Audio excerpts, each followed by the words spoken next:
Hello and welcome to the Game of Gymnastics Podcast. This week I'll be going through my routines at the Men's London Open 2025, hopefully giving you some sort of insight into the mind of a gymnast when we compete, as well as the context behind it and my takeaways from it. I hope you enjoy.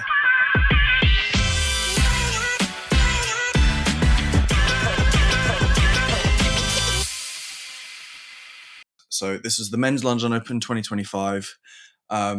I think they said it was like something like the 115th or something London Open that there'd been, which is an amazing thing to be a part of. Yeah, just going to go through routines one by one and see how they went. It was an interesting competition. Just to preface this, it was one of the weirdest competitions that I've done in a while, in terms of a couple bits, really. In terms of how I competed, in terms of how the people around me competed, and in terms of the situation in general. It being so hot was one thing. It was like, I think it was like 25 degrees or something, which is, I'm British, so that's very hot for us. It was like 30 degrees or something close to that in podium training as well the day before. So I'm just glad we didn't have to compete in that, really. Another thing about this competition, which a lot of people complained about, was that it was really quick. We got round the pieces very, very quickly, like one by one by one. I think the first round was like something like 9 minutes long. So it was very quick, which is well, an hour and 20 is very uncharacteristic. Normally you're looking at 2 hours minimum. So there was very little rest between the apparatus, which I could definitely use an excuse, and I could definitely say that didn't have enough rest and recovery. But the groups were really small in this competition. There wasn't loads of people competing. So it just let us get round really quickly, which could be seen as a positive, could be seen as a negative.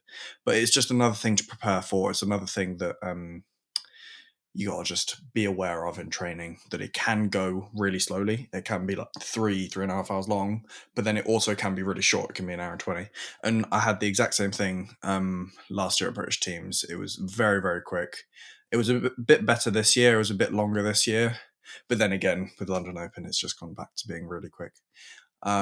So yeah, that's the sort of context behind it. If you want the context behind how I was feeling and all the injuries I had, you can just watch the British Teams video, which should be out the week before this. So that'll give you a lot of the context of how I was actually feeling. I still had my ankle, still had my shoulder, and my fingers that were the main issues at British Teams still were here. So we'll just get straight into it and start with floor. Floor wasn't a major piece that I was worried about, wasn't something that I wanted to do like extremely well on, but I wanted to go clean. I obviously wanted to have a good routine. Wearing grey this week. It's quite nice that we have two separate leotards that we can wear. It makes it easier to mix and match. Run double front. D-value. Low. I'd say a 3/10 hop on landing. Triple twist, it was a little bit low, pretty big hop on landing. Then run off double twist backwards, stuck, it was nice. This routine is relatively basic for me. Splits, left hand stand. Yeah, this routine is relatively basic for me, as I've said before. But yeah, you need your group 1 elements, and I've only got, but because it's so basic, I even count the splits, which is an A, which isn't what I want to be doing. 2.5 punch straight front, D to a B with a 1/10 connection because it's a twist to a non-twisting element. Y balance, which, to be fair, I've not messed up yet, touch wood. So it will be all right. It's been all right. Clean routine, but definitely not my best. Not as good as what it was at British Teams, but realistically, it was just a clean routine. I wasn't going for like a medal or anything, but I ended up scoring like 12.55. So I think they were being a bit harsher anyway compared to what they were at Teams. But yeah, still not an awful routine. It was basic. I was basically just doing it for the sake of doing it at that point. Next, we have the Pommel Horse. Now, for this routine, I should actually mention, because the first round was so quick, like it was the quickest of all of them, they hadn't really prepped us for this, really. I was still tired from my floor routine on Pommel, which isn't a place that I wanted to be in. But I saw the green light go on. I had to get ready. So if you don't know, when the green light goes on, you have 30 seconds to get on. So when the judges put that on, you're at their mercy. You just have to do it. And the same goes for when you fall. So when you fall, you have 30 seconds to get back onto the apparatus. So they start a timer, then they resume. Here is the Pommel routine. We start with the C shear, which is pretty good. D Russian, clip the pommel, but managed to keep swinging. E Stockley, then B Stockley in, step down, Shavado, and then I messed up the Roth. So the main issue with this is that when I was going into the Roth, like my hand's in the middle of the horse, so my direction is way off. So when you're doing a Roth, you want to be going in a straight line along like the edge of the pommel. But like, so say the pommel's in this direction. I hope the camera's on me now. Say the pommel's in this direction and your first hand placement is on this side of the pommel. You want to be going in a straight line along this sort of line of the pommel. If you start going a little bit diagonal, your first hand placement's here, then your second one's here, your third one's there, and then your body weight is too far over and it's off the pommel. So that was one of the issues with this. I was just way off, really. The shoulders were too far over at this point. I was falling off. And then also because I bent my legs, they would have deducted for that as well as the fall. And I wouldn't have got the skill. So then when I got back up after the 30 seconds, I repeated the Roth. What's going on? Yeah. It wasn't good, and I would have lost more on that. But the handstand dismount was actually pretty good. It was a D, so I wouldn't have gained like 0.2 for that, because if I had done an E, it would have been 0.2 up on doing the D, which is just another turn across the length of the pommel. But yeah, because I was so piked coming out of it, it wasn't a great circle. But yeah, so I scored quite low on that routine. It's a learning experience, and I struggled a bit with the Roth in the warm-up. I don't know why I was struggling so much with it. I don't know. I think I was just getting in my own head about it. And yeah, it was completely on me. Like, I need to sort myself out on pommel a little bit. But like, in terms of the swing, after the D Russian, so after I clip the pommel, and then keep swinging. So from here on, the circle was actually not bad. I was actually pretty happy with how I was swinging. It was pretty good. I wasn't quite settled in there, and then yeah, I just lost it. We'll take the positives, we'll learn from the negatives, and we'll try and improve for next time. Hey guys, Winston here. I hope you're enjoying the episode so far. If you are, please do leave a like, subscribe, and leave a comment if you can. Also, if you want more gymnastics content from me, you can check out my Instagram at wpowell05 or my TikTok at winstonpowell5. Thank you, and let's get back to the episode. So, didn't do rings because I had a bad shoulder. So, waited for that to everyone to have their goes on rings and the next rotation to happen. And next piece was vault. It was quite nice to have a bit of a rest, I'll be honest. Managed to get my breath back and get ready for my vault. Now, this is interesting. I'll slow it down and I'll do all the replays and everything in a bit. But first, I will just show you like this. Now, yeah, if you couldn't tell, that wasn't what I was meant to do. So what happened was I was running. And then when I got to the springboard, my right It looks like I'm on the end of the board, and then my right foot slips off the board. My left leg takes the brunt of the force. I don't go anywhere upwards whatsoever. So I just sort of collapse into the vault.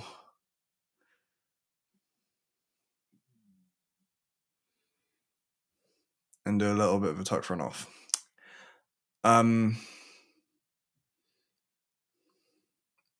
Yeah. There's not much really to say to this. I'll be honest. I got 0. Like, there's not much to say to it. It was pretty bad. It is what it is, I suppose. I'm not really worried about vault. Everyone did 1 vault, so the vault medals were only for the vault 1 rather than 2 vaults. So technically I got a medal, but I wasn't really worried about it. Maybe I should have been based on what happened, but like I did a really nice one in warm up, and I knew I could do it. So I don't know. It is what it is.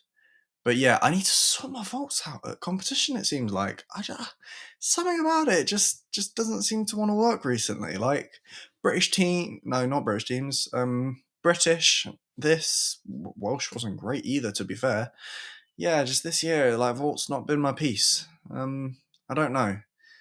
British was the landing, obviously. Welsh was just not doing it very well. Like it was just not enough rotation. Like it was a technical thing. But this was just stupid, really. Like it just was not a good showing from me, really.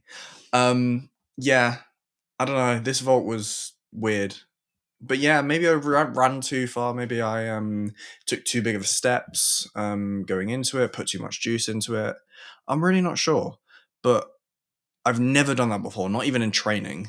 I guess this is the first time for everything. I was in a bit of a state for a little bit after this, because never happened before at a competition, trying to do my best, and you get a 0 on vault. You're in a bit of a state after that. And I was still trying to calm myself down by P-bars, which is the next apparatus.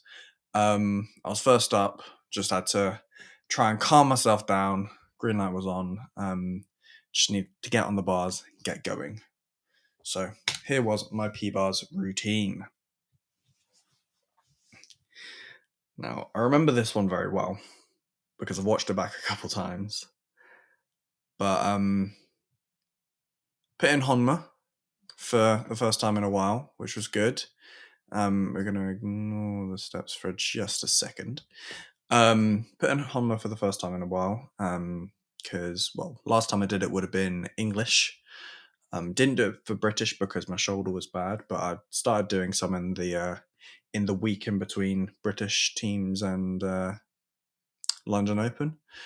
It wasn't going amazing, but podium training and in the warm-up, it felt good, so put it in the routine. And it actually went pretty well. Like, got to handstand, and then that happened. So let's replay a little bit. So swung to handstand, it was all right. Wasn't quite settled in handstand, took 4 steps back, pirouette, another 3 steps, and then into the end semi. So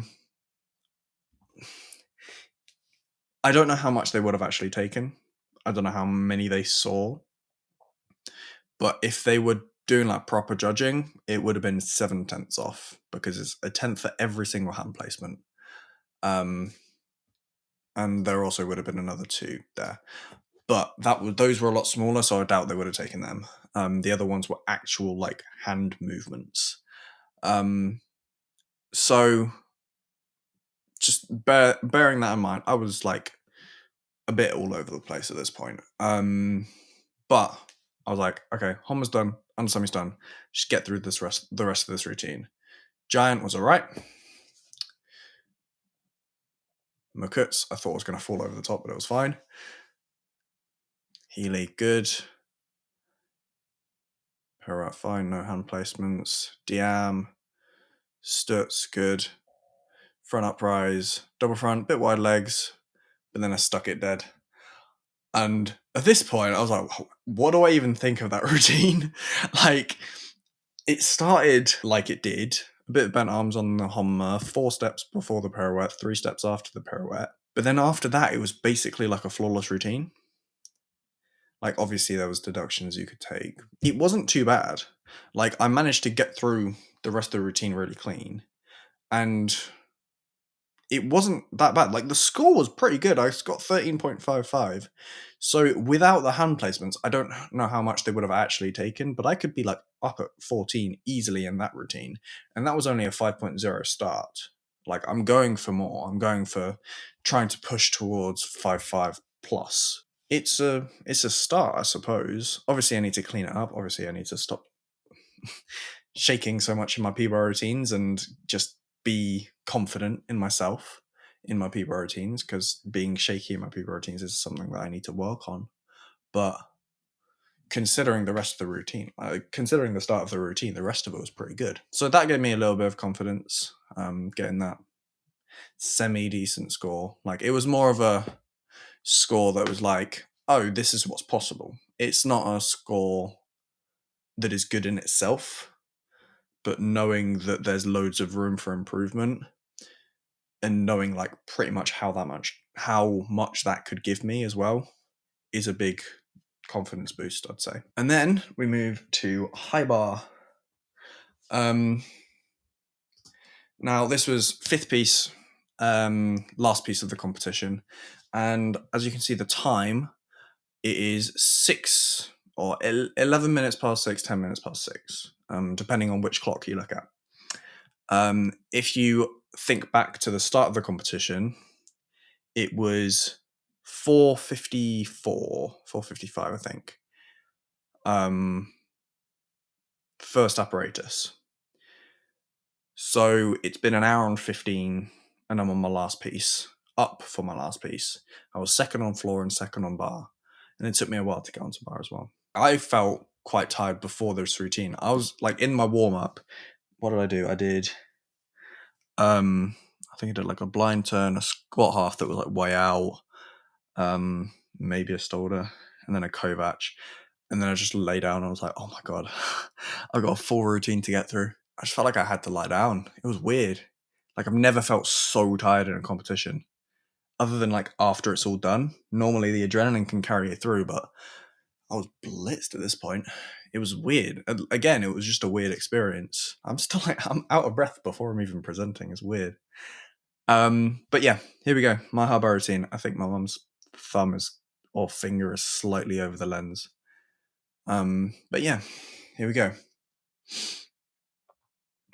Back up rows. This was weird, actually. I need to call attention to this. It was weird because I went up here and I was like, I'm so far higher up than I normally am. Normally I'm a bit further out, and then I just do my normal action and go over the top. I had to wait for so much longer to do my action because I was trying to put so much more energy into this. Like, this was just like I guess a little bit of an insight into what was going through my head at the time. I was trying to put so much into it, but it was just too much. So I had to wait really long before I could actually sort of get all the way over, or like do the actual action to get over. So you actually see that I split my legs because I'm a bit like out of it. But yeah, then I did my squat full. It was really good. So I was in the rhythm of the routine now. Squat off, stole the catch of. Really nice. Happy with that one. Then I put the new skill in, the Coleman caught. Oh, felt so good. Felt so good to get that in competition. Then Kovac caught. It was good. People are getting Kovac, and I fell on the floor. Proper winded myself on this one as well. Like, you can see I land really hard. And it's quite hard to see, but yeah, Stratokachev missed the bar and then properly like bounce off the floor. So yeah, that kind of hurt. But yeah, this whole sequence from squat full, really good. It was maybe a little bit far over, but maybe a tenth. Squat half, little leg split, Stolder couldn't ask for it better. Genuinely couldn't ask for it better. Coleman, it's so good to watch. Little leg split on the catch, but not worried. Kovac, clean, happy. straddle catch of, I just ran out of juice, really. Just really ran out of juice because I was swinging around the bar. My arms were feeling like a bit dead. I did the action, like the first action, like you see me in handstand bounce a little bit, and then I go for the first bit, then kick underneath, and then like open out into the straddle shape to get over the bar. As soon as I did the first action, I was like, I'm off the bar. I know I'm off the bar because I just did not have the arm strength, the shoulder like power to get myself over the bar. And then you see that I'm lying on the floor for quite a while, but that's because I know that the timer for getting back on the bar only starts when you get up off the floor. If you like fall and you're lying on the floor, the 30-second timer for getting back onto the bar will only start again when you stand up, basically. So I had a bit more time just to sort of compose myself, to breathe, to get my breath back before I got on the bar, because I did that. Obviously, it seems like quite melodramatic because realistically, I 100% could have just gotten straight back up, 100%. But giving myself that time just allowed me to have a little bit more breathing space, almost. So, yeah, got back on the bar, started my routine. Well, not started my routine again, but continuing my routine. Straddle catch on the bar this time. And quassed a little bit of a leg split a little bit late, but I managed to hop enough to get it counted, basically. Double, onto my feet this time. Happy with that. So, even though I fell, even though I didn't get all the way through the routine, I did manage to put my 5.4 start video out there, which is what the plan was going into the competition. Realistically, what I wanted to do was get through the routine with a shoulder catch and a Coleman in the routine at the same time. And I did do that. Like I managed to do the squat half shoulder catch of Coleman, Kovac, all clean. Like those 5 skills were all clean. It was just when I got to the straddle catch that I failed. So realistically, for me, this routine is now just getting fitness for one thing to be able to get all the way through it, and then putting bigger skills in, like in the places of the slightly smaller skills like the straddle catcher, and then upgrading the other skills like shoulder straddle to shoulder straight catcher, like that sort of thing. That's something that I'm working on. And then Casino, maybe even like I've started to work on that. It's quite an interesting skill. It's very hard for me, and I don't know how likely it is that it'll go into the routine, but it's something to be working towards. But yeah, this was the routine that I wanted to do. Like I was most not concerned about, but the one I was thinking about the most going into this competition, the one I wanted to do best on in this competition. And obviously I've come out of it a bit mixed because yes, on the one hand, I did do the full start value. I repeated the catcher, so I got it counted. And like I can do the whole thing of if I didn't fall, I would have gotten a really good score. But at the same time, I can't do that because I did. And now that's 2 competitions where I haven't gotten through clean. So realistically, I really need to get this through clean. I really need to put myself in a position where I do get through these routines clean more consistently. It is what it is. That's always what I go back to. It is what it is. And I can't beat myself up over what I haven't done.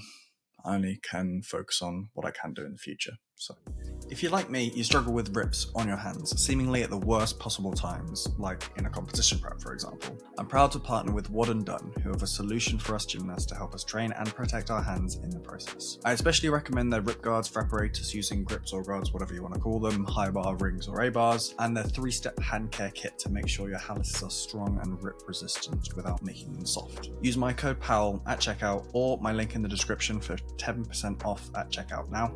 Back to the episode. We go on to the results of what actually happened. I managed to get a silver on the parallel bars even after all of those steps. I managed to get the silver alongside Ewan and Oakley in the bronze and gold positions, respectively. And then even crazier, I managed to get a silver on high bar as well, alongside Danny and Oakley in bronze and gold position. So I managed to get a silver even with a full. Now, with these competitions and these results, I'll be completely honest, I really don't care about the medals that much. I more care about the scores. I more care about what it means for me going forwards in terms of selections and all that sort of stuff, because these competitions that I'm doing, the results aren't really, like the placements aren't really what I'm chasing. Only the scores and the numbers behind it. And getting that experience under my belt and being able to say that I've scored this in this competition, this in this competition, and having some numbers behind me and having some sort of confirmation of what I can do.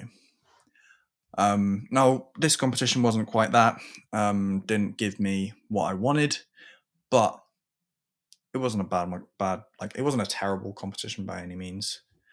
And I will say something that is very nice is that I was able to stand with these two up on the podium. I say up on the podium, we're on the floor just behind some numbers, but it was really nice standing next to these two, because these two are both my age group, and it just reminded me of way back when in like elite grades and London Open, like before COVID times, where we would be in the same positions, not exactly the same positions, but our age group together up on the podium, and that was a nice place to be.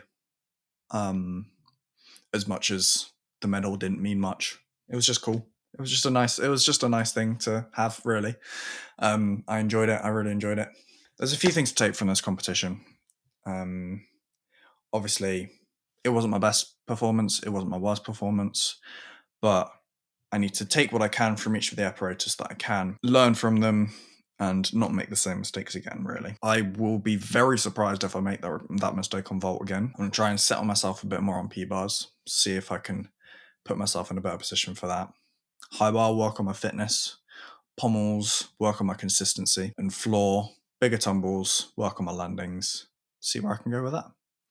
So with these competitions, there's always things to learn. There's always things to improve on. If you want to make a comment on any of my routines, or you want to suggest something for my routines in terms of skills that you think I should put in terms of technical errors, in terms of anything else, really, I'm always open to suggestions. I'll always hear you out. So if you do have anything, then do let me know in the comments. Also, if you have any ideas for different routines I could react to, whether it be Worlds or Euros or even just small domestic competitions, like you want to send in routines that you want me to react to, that's fine too. And I can always hear you out for that. Thank you for listening. Thank you for watching the Game of Gymnastics podcast. Don't forget to like and subscribe/follow, whatever you're on, and I will catch you in the next one. Peace.